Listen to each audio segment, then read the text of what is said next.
గురూజీ, కర్నూలు నుంచి సుప్రజ కాలర్ లైన్లో ఉన్నారు, వారితో మాట్లాడదాం. హలో. హలో, నమస్కారం అండి సుప్రజ గారు. నమస్కారం అండి. నమస్కారం అండి. ఎవరి గురించి తెలుసుకోవాలనుకుంటున్నారు? నా గురించే అండి.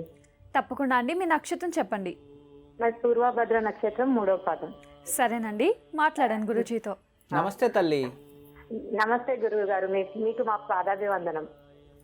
ఇంకోసారి చెప్పండి. మీకు మా పాదాభివందనం గురుజీ. మా ఆశీస్సులు కూడా ఉంటుంది తల్లి. బాగున్నారా గురుజీ? బాగున్నాను తల్లి. మీ కాల్ కోసం చాలా రోజుల నుంచి వెయిట్ చేస్తున్నాం మేము. ఈరోజు కలిసింది. చాలా, అసలు ఎన్ని రోజుల నుంచి వెయిట్ చేస్తున్నానంటే చెప్పలేం గురుజీ. సరే, మా అర్థమైంది నాకు. అవును గురుజీ, మా ఇంట్లో బాగా ఇబ్బంది.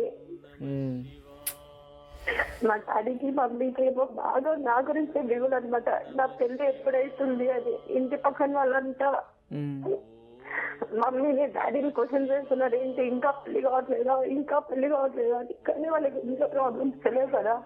అంతే కదా తల్లి. అవును గురించి చాలా సంబంధాలు చూస్తున్నారు, కానీ వస్తున్నాయి, అందరు చూస్తారు, వెళ్ళిపోతారు, ఏమి చెప్పరు.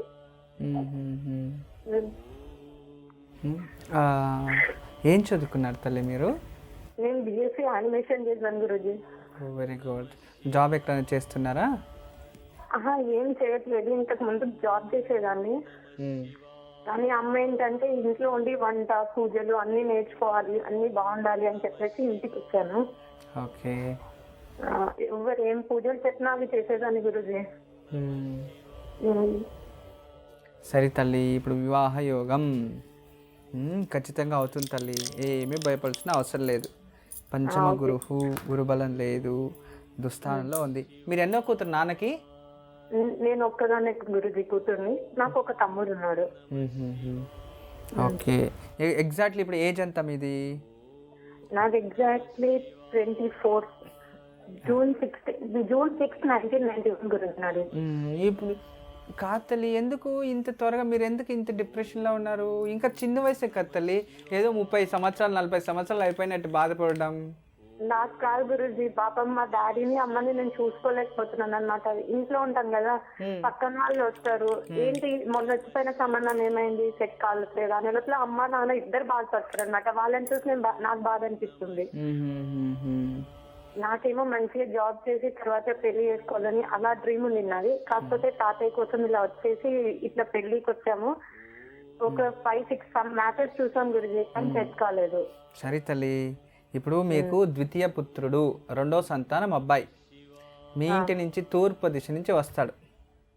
తూర్పు దిశ నుంచి ఈ ఆగస్టు తర్వాత మీకు వివాహ యోగం ఉంటుంది. ఆగస్టు తర్వాత ఇప్పుడు ఇంక 15 రోజులు అయిపోతే ముహూర్తాలు ఉండవు, మూడాలు వచ్చేస్తాయి.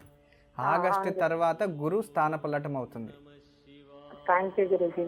పెళ్లి కూడా అవుతుంది. చాలా బాగుంది. మీరేం టెన్షన్ తీసుకోకండి, సరేనా? మమ్మీ డాడీని అడిగానని చెప్పండి, మా ఆశీస్సులు తెలియచేయండి.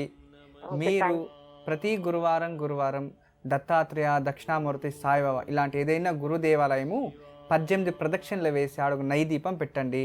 ప్రతి బుధవారం శ్రీకృష్ణ దేవాలయంలో తులసి హారం ఇచ్చి అర్చన చేసుకొని రండి. ఈ రెండు ఒక 16 వారాలు చేయి తల్లి, ఖచ్చితంగా శుభవార్త మీరు తెలియచేస్తారు. మళ్ళీ ఎప్పుడు మా ఆశీస్సులు ఉంటాయమ్మా. నమస్తే. సుప్రజ గారు విన్నారు కదా, గురూజీ చెప్పింది పాటించండి, తప్పకుండా శుభం జరుగుతుంది. గురూజీ, మరి పుబ్బా నక్షత్రం గురించి మరిన్ని వివరాలు తెలియజేయగలరా? పుబ్బా నక్షత్రం అంటే ఒక నిన్నటి కార్యక్రమంలో పుబ్బా నక్షత్రం గురించి మాట్లాడుతూ వస్తూ ఉన్నాం. అదే ఈ పుబ్బా నక్షత్రంలో ఇలాంటి బృహత్ జాతకంలో అలా ఉంటే విశేషంగా ఈ ఒక మనకి దైవజ్ఞ విలాస గ్రంథం ఏం చెప్తుందంటే, సాహసవంతుడు, ధైర్యం ఎక్కువ ఉంటుంది, ఏదైనా చేయగలడు, కోపం చాలా ఎక్కువ ఉంటుంది, ఒకసారి మంచిగా ఎంత ఆలోచిస్తానో అంత చెడు కూడా చేస్తూ ఉంటాడు, కఠిన స్వభావం, అది మంచి కానీ చెడు కానీ కఠినంగా నిర్ధారణ తీసుకునేవాడు, శౌర్యవంతుడు అని కూడా చెప్పచ్చు. తర్వాత అన్నిటిలో కూడా ఎదిరించి పైకి వచ్చేయగలడు, ఇలాంటివన్నీ కూడా వస్తూ ఉంటుంది అనేదాన్ని దైవజ్ఞ విలాస చెప్తుంది. అయితే ఇదే రూపంగా అందరిలో చాలా ప్రేమ ఉన్నవాడు, ఈ పశుపక్షుల్లో వీటన్నిటిలో కూడా ప్రేమ ఎక్కువ ఉంటుంది. చాలా సుఖానికి అడిక్ట్ అయిపోతారు, చాలా సుఖంగా ఉండాలి, నేను ఏదైనా చేయాలి, డబ్బు సంపాదించేయాలి, నాకు డబ్బు కావాలి, లక్షలు లక్షలు కావాలి, కోట్లు కోట్లు కావాలి, ఇలాంటి ఉండేది. తర్వాత షార్ప్ మైండ్ అంటాం, కుశల బుద్ధి అంటాం కదా, అలా షార్ప్ మైండ్ అన్నమాట. చాలా వేగంగా అర్థం చేసుకునే కెపాసిటీ అతనిలో ఉంటుంది అనేది జాతకాపరణ.